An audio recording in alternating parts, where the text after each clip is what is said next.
Hello. Uh, on air soon. You can hear me okay? Okay, ready when you are.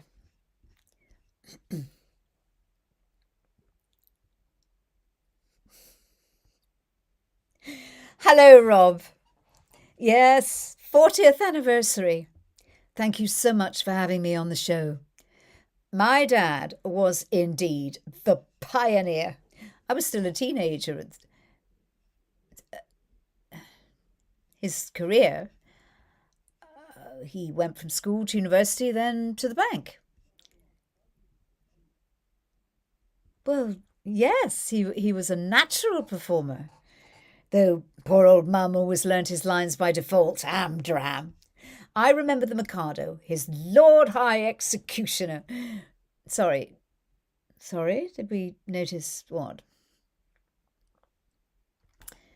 That he had regrets, especially as he was the first. Well, he was always upbeat with me, despite the critics. He said to me, "It's my real self with no limitations." Two sides to every coin, of course.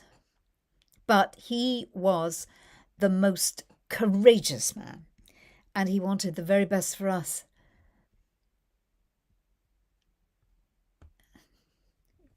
Well, Rob, it's true. He had his health problems, and there were accusations from some at the bank. Yes, Rob, talk about missing money, but that's all it was. Talk. It was baseless, as you know. And it was nothing to do with the reality show's proposal. That came afterwards. No, it didn't influence his decision to take part. Oh, Mum wasn't entirely happy, but you have to understand, he and Mum, they always stuck together. Well, that's it. It was definitely not scientist led. It was reality TV and advertising led, and entertainment. That's why I've written the book, A Mind of Our Own. I want to set the record straight. He signed what was plainly an unfair contract, you see. Children and spouses have rights to their own father and husband, image and file. The corporations and government regulators should admit that. Yes, Rob. Bank backed conglomerates in IT, gaming, audio, TV. Well, not your station, of course, but certain of your rivals. But my research has also uncovered new National Archive material.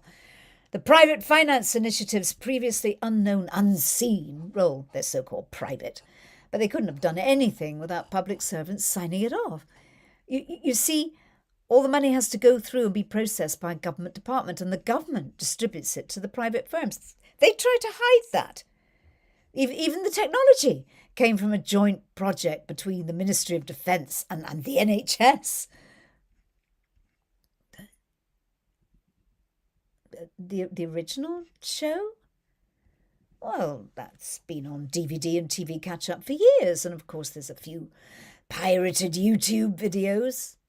But the series on his mind transfer to digital file and the plastic surgery, it was the first time it was literally plastic surgery. Well, that's been downloaded, sold and rented millions, well, billions of times. Even with a plastic carcass, Rob, some things are eternal. It's still a man's spirit in there. The guy in the urinal holding a mobile phone to his ear in one hand, making deals, and in the other. Of course, there's politics. There's always politics. Dad was very clear. He was a pioneer in this. The body, he said, shapes the mind, but not having it also shapes the mind. No frail flesh, except for untransferred critics. Like my mum. We know that transfer frees us, allows war games with real people, yet with no casualties. We have love, but never physical betrayal. We have sex, but nobody can rape our carcasses. Our bodies can't be stricken by disease. Yes, my mum is a critic. Untransferred, unlike you and me, but we also do need untransferred youngsters to breed baby fresh minds, and it's good having critics like her in our democracy. Mum chose old age. She says, "I'm a token legal safeguard amongst you frauds." You have to understand it. It's so easy for the conspiracy theorists. I mean, they think experimentation, cut and dried. Well, if only. I mean, we didn't know it at the time, of course, but it was really just about money. The pension funds.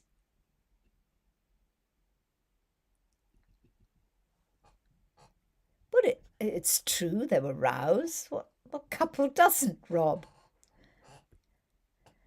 Oh, but the tabloids set up the photos. You see, Dad didn't realise until after the op that he'd signed everything away, and we couldn't get any money otherwise. He wasn't really having an affair. The soap star with a real you-know-what, and him with a plastic thingamajig. I mean, it's so ridiculous that people fell for that tabloid setup. No. No, Mum's a very private person, doesn't give interviews.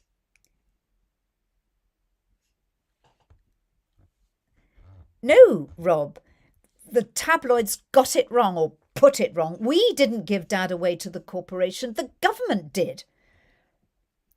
I suppose he did have regrets.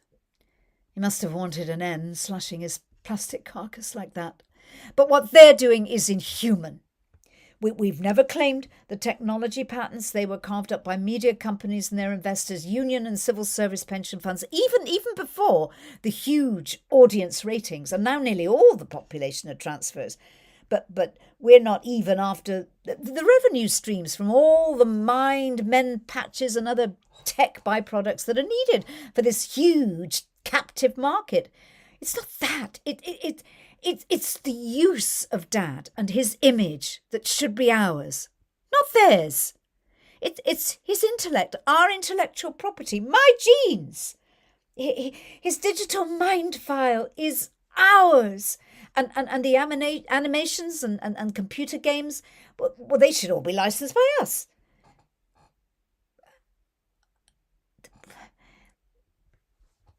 No, Rob. The regulators refuse to act. And we haven't got legal insurance. We can't afford the courts. Do you know, civil servants froze my parents' joint bank account. Civil servants whom we pay. The bank said they could do it because he was the first name, because the husband, the mister, always comes first. But it was a joint bank account. I mean, it must seem so simple to an outsider, but you have to live it to understand that once the state refuses to do anything and leaves it to self-regulation, the vultures gather and they take advantage and nothing fits together. They do what they like. They're insured.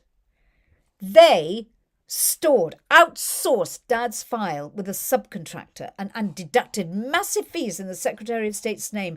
They handed Dad his mind file to a corporation which once even sent us a bill, thinking that we didn't know it was already paid by the government department. And then they threatened us with bailiffs when we didn't pay. Is it about money or morals?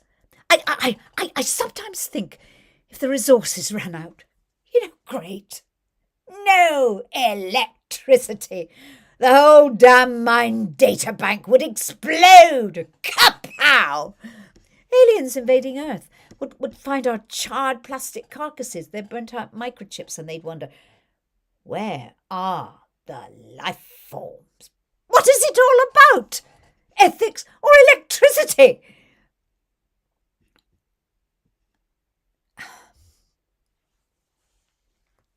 Yes, thank you, Rob. my book. It's called A Mind of Our Own. It shows how all of this could have happened to anyone. It's on sale from tomorrow in all good booksellers or downloadable from retail websites or www.amindofourown.co.uk. And all proceeds go towards our fight to get Dad back. Donations on our website are also very welcome. Well, thank you, Rob. It was a great pleasure talking to you too. A real pleasure.